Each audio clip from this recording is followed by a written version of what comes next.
Estimados estudiantes, bueno, le damos la bienvenida a este nuevo video de apoyo a la clase 10.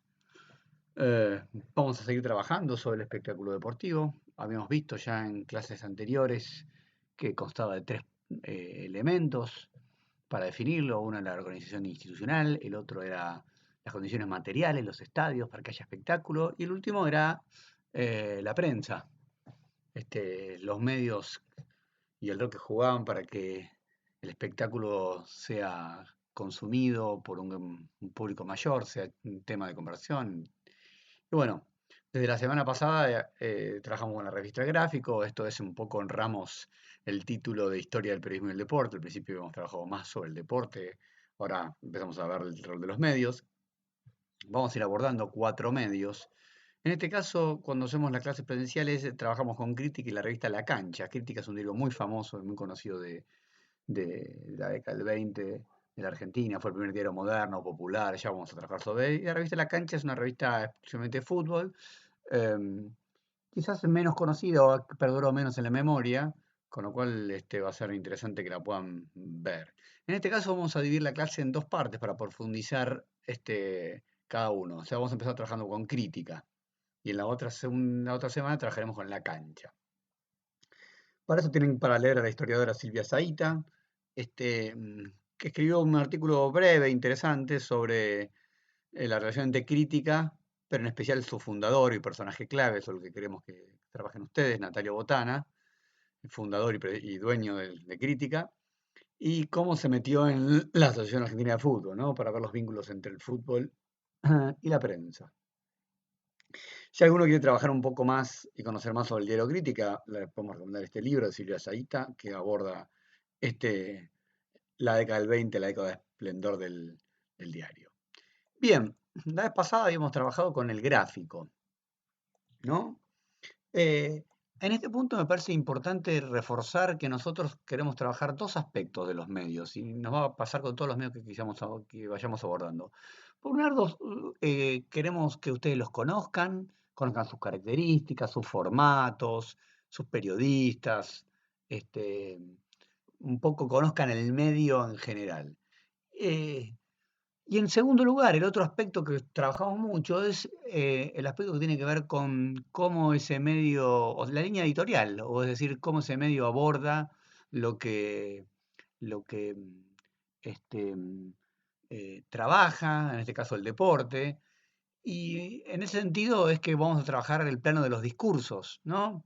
Entendemos como discurso un cierto relato, que todos los sujetos tenemos discursos sobre un relato sobre las cosas, sobre el coronavirus, sobre el fútbol, sobre la selección argentina, pero sabemos que esos relatos están a veces se parecen y que la prensa tiene un rol importante en su construcción, ¿no? Entonces, queremos mirar, por un lado, las características de los medios, que ustedes conozcan que esos medios que existieron, y a su vez tener una mirada un poco más apartada, más desde afuera, para que puedan ver qué editorial, qué lógica, qué relato, qué discurso iba construyendo ese medio. En este punto me parece importante sentar una posición con respecto a lo que es la comunicación.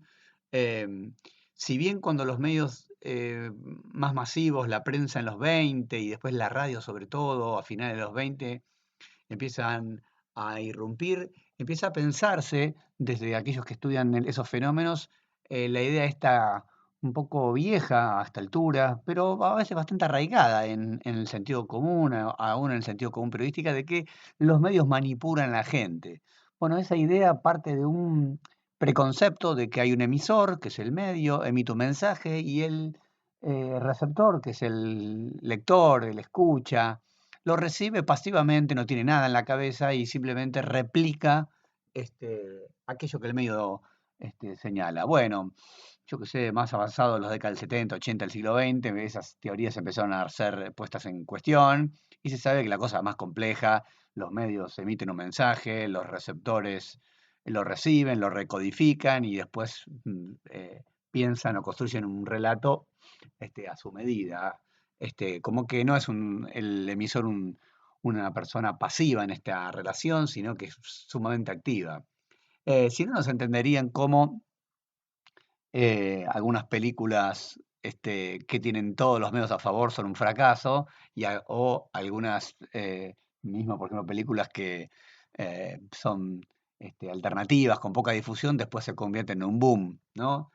Como dicen los que trabajan en la televisión, nadie puede garantizar un éxito, sin desconocer que hay una industria, que hay publicidad, que hay dinero y que eso aumenta las probabilidades de que algo sea consumido, pero no es 100% seguro, no es una relación sumamente directa. Es más interesante como en los últimos años esta cuestión de pensar la comunicación se complejizó y hasta se fue para el otro lado, ¿no? Se habla mucho del sesgo de confirmación. De alguna manera los medios no solo no manipulan a la gente, sino que eh, escuchan lo que la gente más o menos, lo que perciben que algunas personas piensan y lanzan diversos mensajes y esos receptores, el lector, de alguna manera lo único que hace es consumir un medio que confirma lo que ya piensa desde antes, ¿no? Para poner un ejemplo más común, no es que TN le lava la cabeza a la gente o C5N le lava la cabeza a otro tipo de gente, sino que la gente que ve C5N ya tiene una posición tomada y la que ve TN lo mismo y escuchan esos medios para confirmar lo que ya tienen encima. Bien, dicho esto,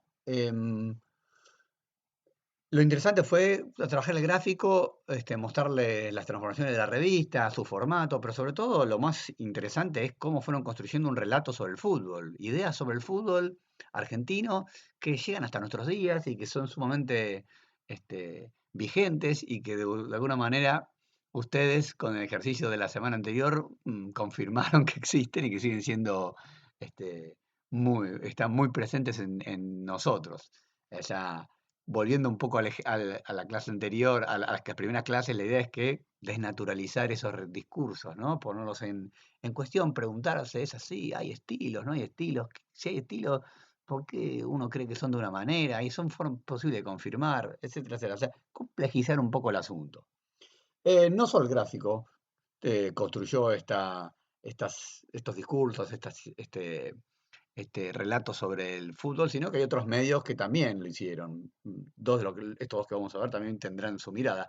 Ahora vamos a tratar de hacer hincapié en las particularidades, qué diferencia tiene. Bueno, como dijimos, vamos a dedicarnos al diario Crítica, es lo que queremos que trabajen.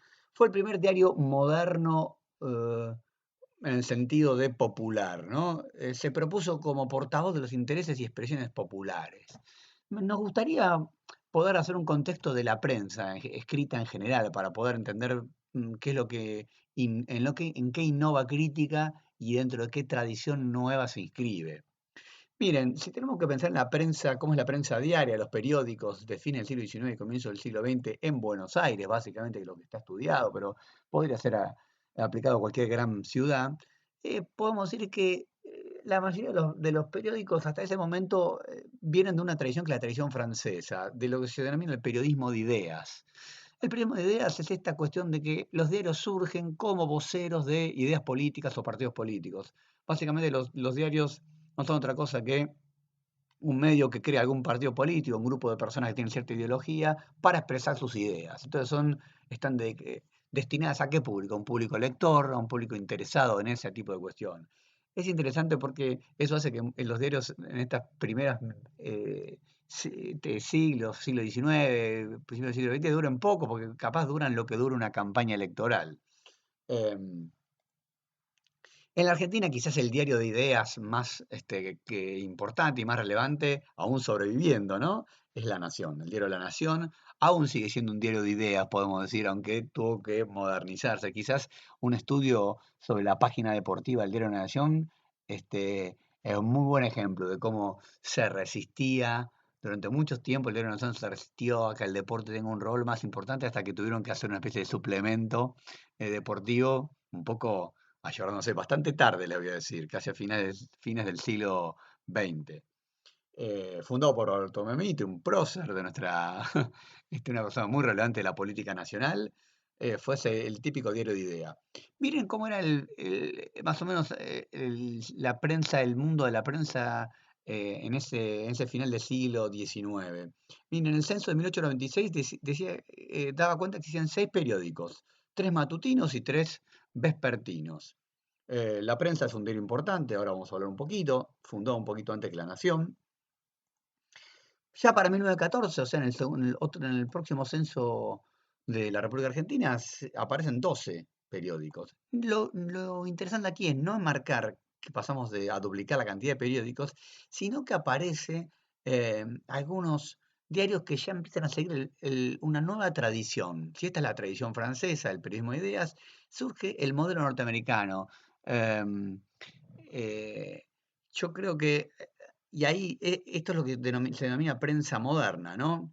¿Cuál es este modelo norteamericano? Un modelo más orientado al periódico como un diario de negocio, como un negocio, como una empresa, ¿no? En ese sentido es con una orientación comercial y es independiente y está destinada a varios públicos o más aún le interesa ampliar el público, ¿no? Si el diario de Dios está destinado a aquellos que son afines a mis ideas, un poco un grupo reducido de gente letrada, el diario, la prensa moderna, al estilo norteamericano, es la prensa más sensacionalista, que trata de abarcar y de entender qué cosas le interesa al público masivo.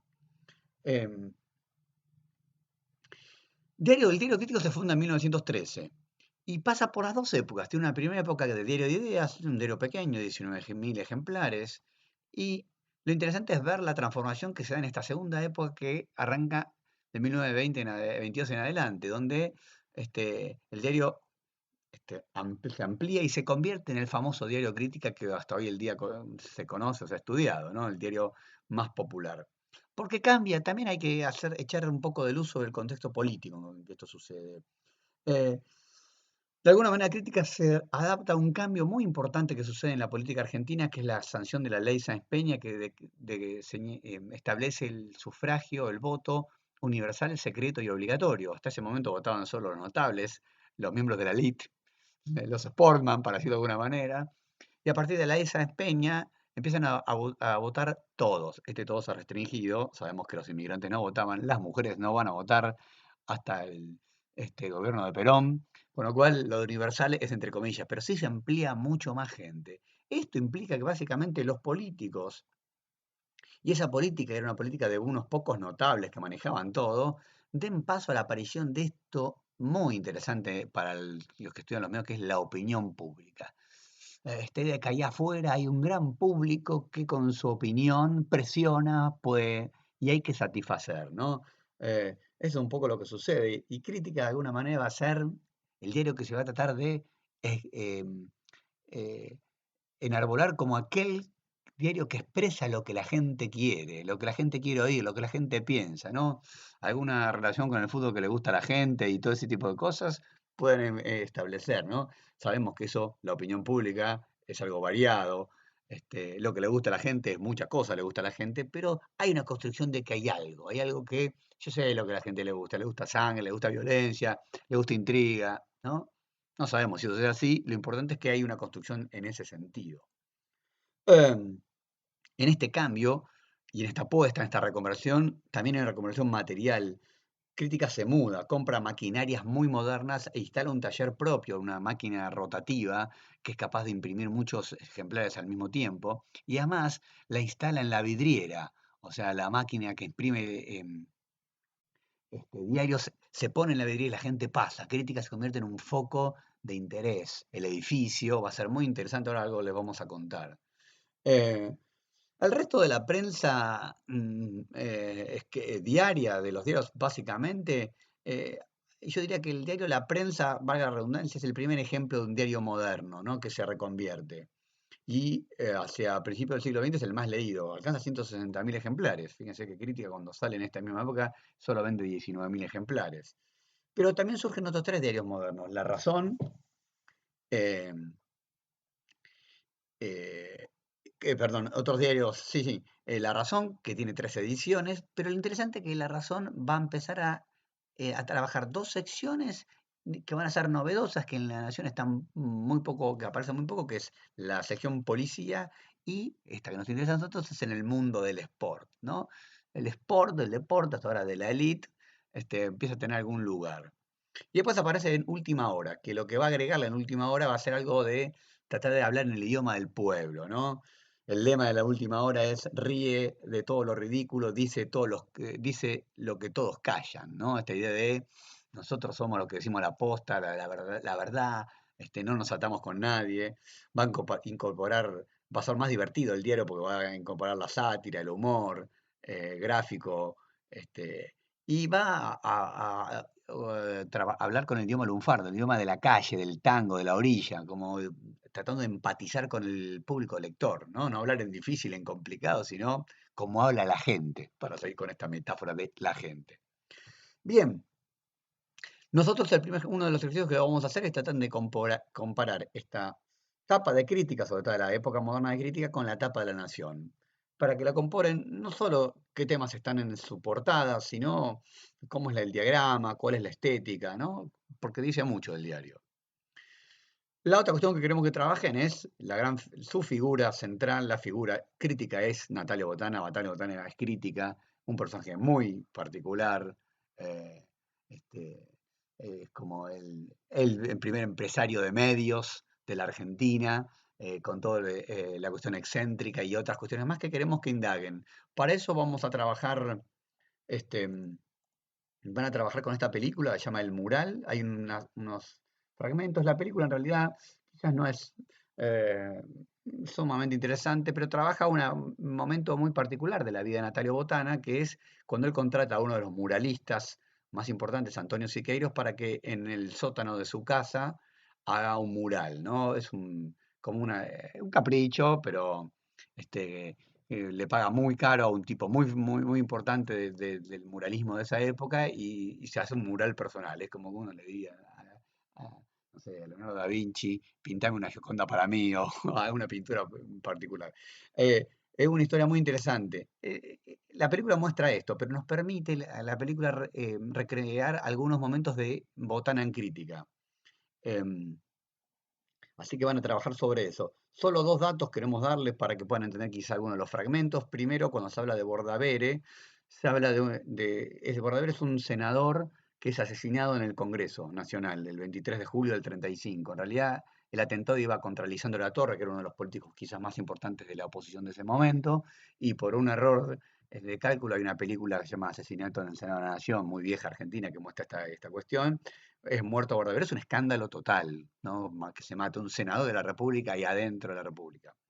Y la otra es, que va a aparecer mucho, es la cuestión de la repatriación de los restos de Gardel, muerto en Medellín en un accidente aéreo en Colombia, que también llegan en el 36. La historia del mural es muy interesante. El mural, cuando Botana muere, queda entrampado en cuestiones judiciales en una herencia. eh, es eh, trasladado a la aduana y que queda en un lugar muy cerrado y, digamos, es cortado parte por parte. Y después se hizo en los últimos años toda una operación para tratar de rescatarlo. Esta operación, cuando se lo liberó y lo declaró patrimonio de la nación, y se logró reconstruir parte por parte en lo que es el Museo de la Casa Rosada, que cuando termina la cuarentena, si uno quiere visitar, se puede está recreada exactamente esta bóveda donde está el mural de Siqueiros. Bien, ¿qué recursos y formas utilizó como medio gráfico? Es una de las preguntas, ya les dije, con las tapas van a poder trabajar. Eh, Les había hablado del edificio del diario Crítica, ¿no? Es eh, un diario, un edificio que se inaugura en el 27. Todavía existe el edificio, está en Avenida Mayo 1333. eh, Hoy funciona la Superintendencia de Administración de la Policía Federal. em, Cuando se pare la cuarentena, eh, pueden visitarlo. Yo, de hecho, cada vez que daba esta clase me bajaba a una estación antes del subte y lo miraba para inspirarme camino de Portea, aunque son 15 o 20 cuadras. Eh, es un edificio con el estilo Art Deco, que es el estilo más de vanguardia de ese momento. Tiene salas, escaleras maravillosas, unas esculturas en la puerta. Se veía imponente de cualquier lugar de la ciudad con este nombre acá, Crítica. Los arquitectos son arquitectos muy importantes, los hermanos Calnay. Bueno, la otra cuestión que les dije que queremos que trabajen básicamente es cuando se empieza a mezclar esta cuestión entre crítica este, y el espectáculo futbolístico. Esto se lo dejamos a ustedes, está en el texto de Silvia Zahita muy bien señalado. Solo queremos, para cerrar este breve video, darles una especie de ejemplo de cómo Crítica empezó a trabajar el tema del espectáculo futbolístico, no abandonando quizás o inaugurando una nueva relación con el espectáculo, no solo la de reproducir lo que pasa, sino ser protagonista. Solo este ejemplo, ¿no? El concurso sobre Bernabé Ferreira. Bernabé Ferreira es quizás uno de los goleadores más famosos de la historia de, de River, y en el 32 pasa a River, se lo compra a Tigre, y entonces hacía goles todos los partidos. Era una cosa impresionante. Yo me crié con el mito de mi abuelo contándome que era imposible atajarle un penal de Bernabé Ferreira. Bueno, esas cosas, también discursos, relatos, ¿no? Después hay que comprobarlos, pero no importa. Lo importante es que Crítica en la octava fecha dice, vamos a darle una medalla de oro al arquero que logre que Bernabé Ferreira no le haga ningún gol. Entonces empiezan, fíjense qué nueva actitud hay ahí, ¿no? Este, eh, de alguna manera, algo parecido a lo que vimos con este, eh, el Buenos Aires Herald cuando hace la Copa, a ver quién es el club más popular en la época de la elite inglesa, ¿no? Bueno, finalmente, si bien River había empatado 1-1 con Racing en la decimotercera fecha, eh, y no había hecho goles Bernabé, el partido se suspende y se completa después, con lo cual recién en la fecha 16, con el triunfo de 2020 5-0, este, se le da el premio.